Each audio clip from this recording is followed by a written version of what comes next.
Well, it's astonishing how one awkward moment can change everything. At the recent Coldplay concert, a kiss scam moment went from background fun to a viral spectate, and in its wake, it upended careers at a tech company that had until then enjoyed a reputation for innovation, not scandal. Well, let's replay the scene. Byron, then CEO of Astronomer, was filmed hugging Christine Cabot, the company's chief HR. The camera caught them mid-cuddle, and as the Jumbotron loomed above, their panic was plain. In fact, Chris Martin himself, ever the showman, quipped, either they are having an affair or they're just very shy. Within hours, the internet's meme engines roared to life. Suddenly, the real drama wasn't Chris Martin's serenade, but corporate accountability and the consequences for two high-ranking executives. Astronomer moved quickly. Byron was first placed on leave, and within 2 days, the board announced his resignation. Now you must be wondering, why was the axe swift and sharp on the CEO but not on the chief HR? Well, the reason is blend of legal precaution, HR protocols and corporate optics. So come along as I break it down for you as to why Cabot stayed.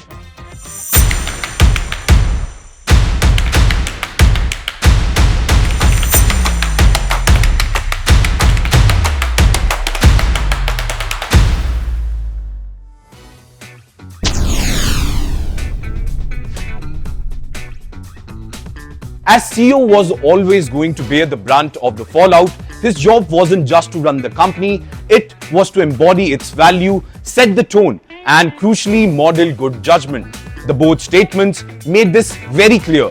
Our leaders are expected to set the standards in both conduct and accountability, and recently that standard was not met. With the public evidence, scrutiny intensified and trust eroded immediately, and Byron's continued presence was all but undefendable. Whether the resignation was voluntary or strongly encouraged decision by the board, the result was same. The company needed to draw a hard line, reaffirming its standard to employees, customers, and the most important, its investors.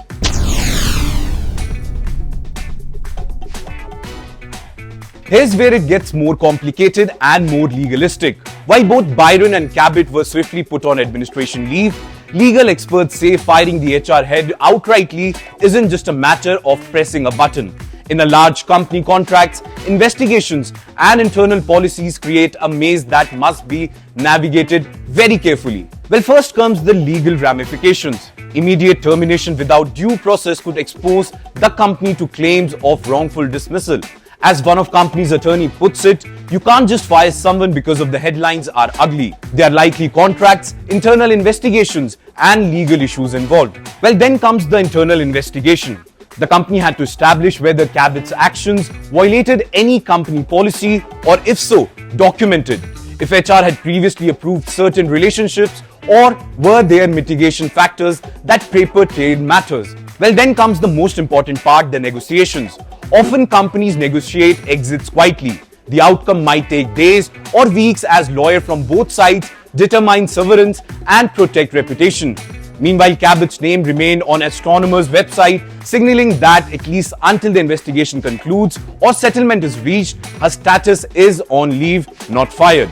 Well, this entire case is a testimony to how a viral stadium moment can lead to real-life consequences. But the pace of accountability is dictated not just by outrage, but by law and policy. The CEO resigned for the company's good.